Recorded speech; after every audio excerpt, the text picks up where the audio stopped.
Thank you for joining me this evening. Last year, I presented the city's proposed budget remotely from my home as we were just beginning to experience the COVID-19 pandemic that has since upended the lives of people across our city, our state, our country, and the world. Throughout our history, Manchester has faced immense challenges, and this past year was no different. We've lost loved ones, and we've been separated from family and friends. Business owners have felt the seemingly endless anxiety of what the future may hold. And parents, students, and educators have had to adapt to a new way of learning. But despite all of this, our community stepped up. From residents raising money for frontline workers, to nonprofits working to ensure our students had access to food, to friends organizing neighborhood cleanups, our city was there for each other. And relief is on the way with the American Rescue Plan. In addition to direct payments from the federal government for qualified individuals, relief for small businesses, emergency funds for hospitals, and more, the City of Manchester will receive approximately $44 million over the next 2 years to further help our city recover from the devastating effects of COVID-19. Amid all of this, our city is moving forward in crafting solutions to the challenges we face. I'm grateful for the perseverance Manchester has shown over the past year and know brighter days are ahead. I want to start by thanking Sharon Wickens and Michelle Bogardus from Finance, Leon Lafreniere and Todd Fleming from Planning and Community Development, Matt Norman, the City Clerk, and Dr. Goldhart and Karen DeFrancis from the School District for their guidance and assistance in developing this budget. I also want to thank our hardworking department heads for their dedication and leadership in working through this budget process. And finally, I want to thank our city and school district employees for always going above and beyond to serve the residents of Manchester. In the past year, our community was negatively impacted by situations out of our control, but we now have the ability to rebuild, and rebuild in a way that provides solid outcomes for our city. The fiscal year 22 budget proposal I am presenting tonight works to help our community recover from the impacts of COVID-19 and helps to set us up to thrive post-pandemic. But let me be clear, this budget is a start. After tonight, I'm committed to working with the aldermen to explore new revenue opportunities and find creative solutions to ensure the needs of our city are met while also keeping taxes low. In the past fiscal year, thanks to the hard work and dedication of our department heads, we've been able to minimize spending while still providing essential city services. We did this by implementing a hiring and spending freeze, holding vacancies, and reallocating resources. As a result of sound fiscal management, we currently have a $1.843 million surplus on the city side. However, in fiscal year 22, we are legally obligated to cover a significant increase in pension costs, totaling more than $4 million. To put this into perspective, in FY21, we allocated an increase of $515,000 for state pension costs, and this year we're allocating more than 4 times that amount. And for city pensions, we allocated an increase of $223,000 in fiscal year 21, and this year we're allocating more than 8 times that amount. As a reminder, when the state brought local communities into the state pension system, they promised to pay 35% of pension costs. That promise was broken. I, along with every mayor in New Hampshire, have urged the state to stop downshifting their costs onto the backs of local taxpayers. If the state were to pay their promised 35% of state retirement costs, Manchester would save approximately $5 million in fiscal year 22 alone. While the financial impacts of COVID-19 and increased downshifting from the state present new challenges, as a result of solid financial management, the budget I'm presenting is balanced and adheres to the tax cap of 1.87%. This equates to an increase in property tax revenues of $4.2 million, approximately $2.2 million of which is allocated to the city and $2 million is allocated to the Manchester School District. While the financial impacts of COVID-19 and increased downshifting from the state present new challenges, as a result of solid fiscal management, the budget I'm presenting is balanced and adheres to the tax cap of 1.87%. This equates to an increase in property tax revenues of $4.2 million, approximately $2.2 million of which is allocated to the city and $2 million is allocated to the Manchester School District. Since March of the last year, our students and educators have had to adjust and adapt to an ever-changing world. And despite the hardships brought about by the pandemic, learning has not stopped. My daughter attends Central High School, so I've seen firsthand how difficult remote learning has been on our students, teachers, and parents.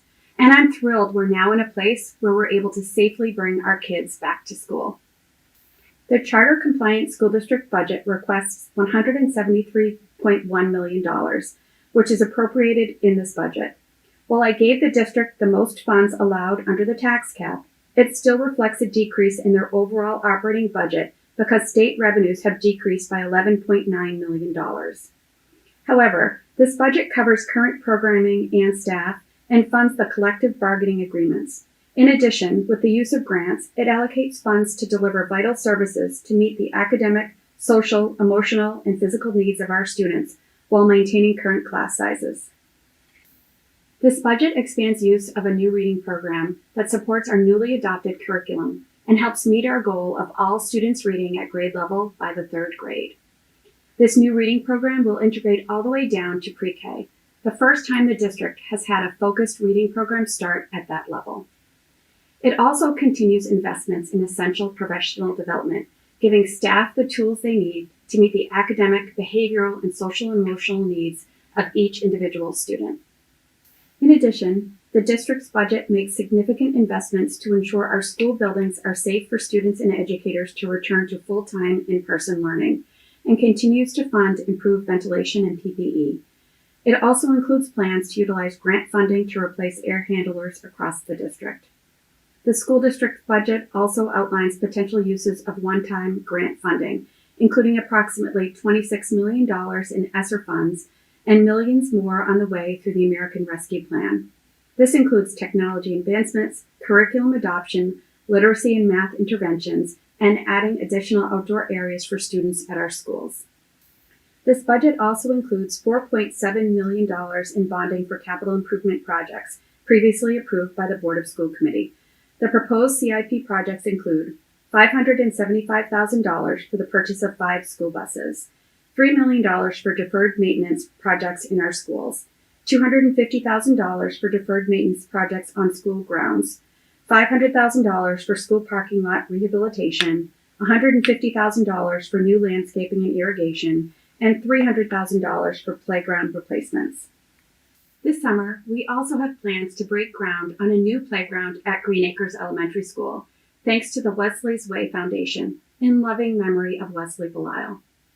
Through these investments, as well as the continued partnership with Manchester Proud, we'll continue to strengthen our schools by raising the bar and lowering the barriers for our students. My fiscal year 22 budget includes a $2.2 million increase to the city. As I mentioned previously, because of our sound fiscal management, we currently have a surplus of $1.843 million. While COVID has caused a decrease in revenues in fiscal year 21, primarily in parking, building permits, and interest income, in fiscal year 22, we anticipate an increase in activities and revenues across city departments. I've utilized funds from the American Rescue Plan to supplement lost revenues from fiscal year 21 and 22, restoring them to fiscal year 19 levels. The Board of Mayor and Aldermen have worked hard to ensure the city has sufficient funds in our reserve accounts to address unexpected expenses and preserve the city's excellent AA credit rating. Even amid this pandemic that is placing enormous budget pressure on cities across the country, we did not use funds from our reserve accounts. This budget includes steps and longevities for city employees, covers existing collective bargaining agreements, and makes sound strategic investments in our city, thanks in large part to the leadership of our city departments. I'm proud of the work our departments have accomplished throughout this pandemic and want to start by recognizing the outstanding work of the Public Health Department, led by Director Anna Thomas. In the past year, Director Thomas and her team have investigated over 10,000 cases of COVID-19 among Manchester residents, and alongside the fire department, ran weekly mobile community-based testing clinics for our residents.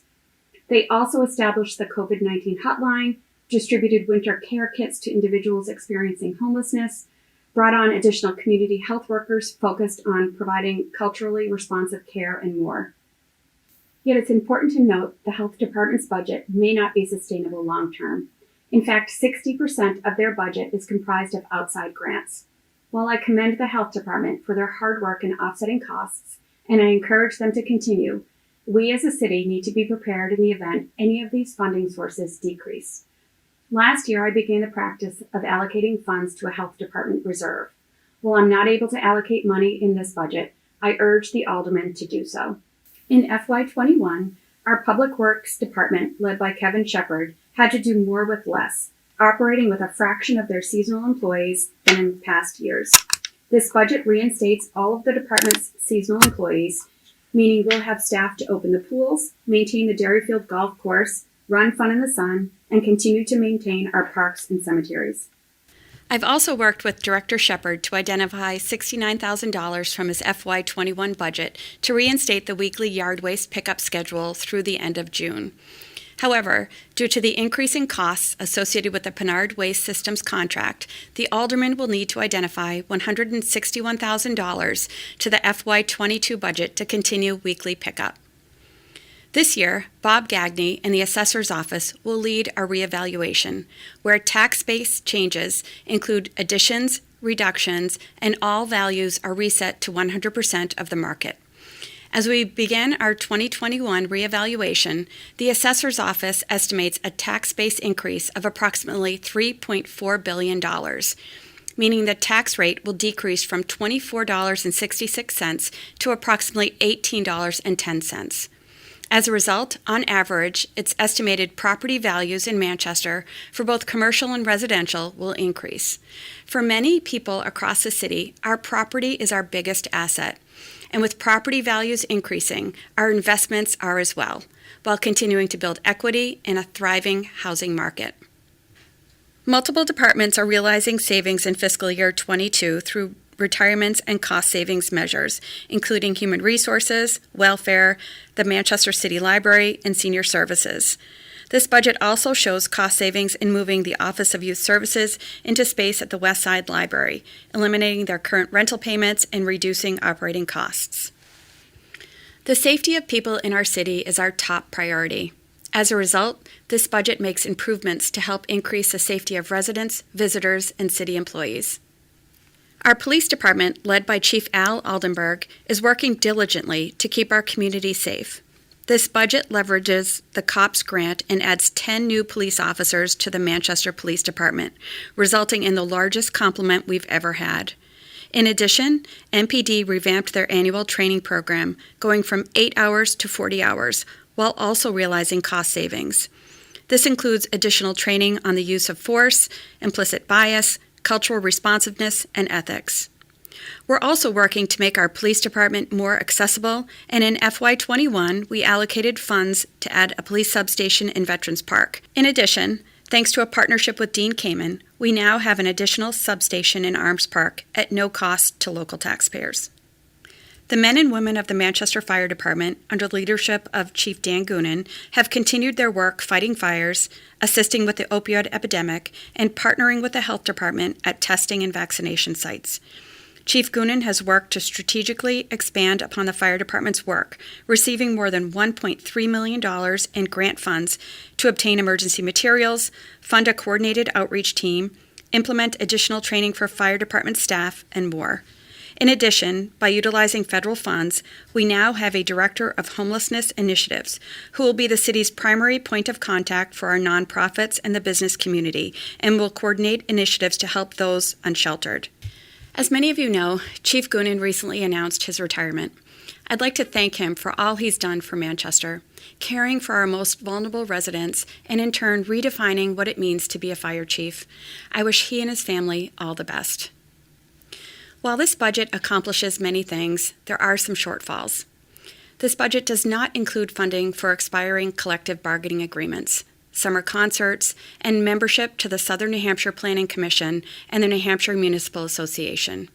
It also doesn't allocate funds to reinstate the Office of Economic Development, a vital resource for our community and something the largest city in the state should have. This budget level funds health insurance, adds a little over $100,000 for contingency, and allocates $935,000 to severance. Per the city charter, I've allocated 1/3 of the anticipated year-end surplus to our severance reserve, 1/3 to the rainy day fund, and applied 1/3 to the tax rate. As a result of the state's downshifting of pension costs, I'm unable to adequately fund severance. In order to fund the severance reserve, I encourage the aldermen to vote, as they've done in the past, to allocate 2/3 of the surplus to severance and 1/3 to the tax rate. This budget also includes $11.2 million in bonding on the city side. In a year where residents spent more time enjoying our local green spaces, trails, and parks, this budget allocates funds to expand those public spaces and quality of life amenities. I'm proposing to bond the construction of the Canal Street Park and History Walk, beginning on the corner of Canal and Granite Streets. This budget also includes $1.4 million for expansion of the Riverwalk and Heritage Trail, repairs to Livingston Pool, playground replacement across the city, and more. I've also included $500,000 for deferred maintenance at Valley Cemetery, the first time in decades the city has made a significant investment in this historic location. I want to recognize and thank all of the dedicated volunteers with Friends of the Valley Cemetery who have spent countless hours cleaning, clearing, and restoring Valley Cemetery. Through the Municipal Mechanical Equipment Replacement Program, we're bonding $3.1 million to replace vehicles at the Public Works, Police, and Fire departments, as well as purchasing specialized tools and training for mechanics.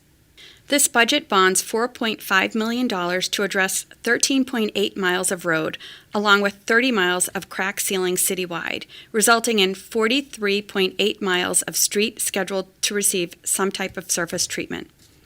Last year, for the first time, we allocated funds to improve city sidewalks, and in this budget, I've allocated $1 million.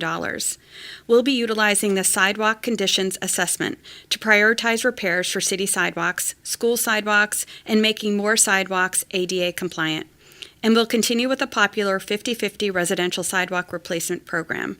These continued investments in mobility improvements will help to create a more walkable city. The City of Manchester receives federal funding to allocate towards specific criteria.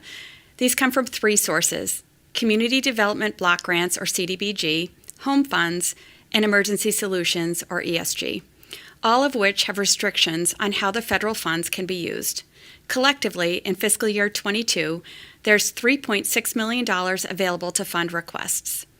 Projects within city departments using CDBG federal funds include, but are not limited to, the continuation of the city's concentrated code enforcement program to improve housing conditions in rental properties, demolition of buildings that pose a threat to public health and safety, and a targeted area police officer. $760,000 in CDBG federal funds will go toward funding a wide variety of programs focused on helping youth in the city, including Big Brothers Big Sisters of New Hampshire, Girls Inc., the Palace Theater, Salvation Army, the Boys and Girls Club, the Granite YMCA, and Girls at Work. Throughout our country, our state, and our city, we're grappling with issues associated with affordable housing and homelessness. In fact, we're facing the most challenging housing environment in decades. Through ESG and home funds, I'm allocating approximately $1.12 million in federal funds to address these issues through organizations such as Families in Transition, Waypoint, and The Way Home. These projects include rental assistance to help homeless and/or very low-income tenants secure and remain in safe and sanitary affordable housing, financing the development of affordable housing opportunities, rapid rehousing for homeless and at-risk families, homelessness prevention services, and emergency shelter for homeless individuals and families. Manchester is a community with boundless potential. In the last year, we've endured challenges some of us never thought possible. But when problems arose, our city got to work. Today, there's hope of bringing this pandemic under control, thanks in large part to the resiliency of our residents. But we must remember to remain vigilant and follow safety guidelines. With this budget, we're beginning to rebuild. There's more work to do, and I know by working together, we can recover from COVID-19 and continue to build a solid foundation for our city. Stay safe and be well. Thank you.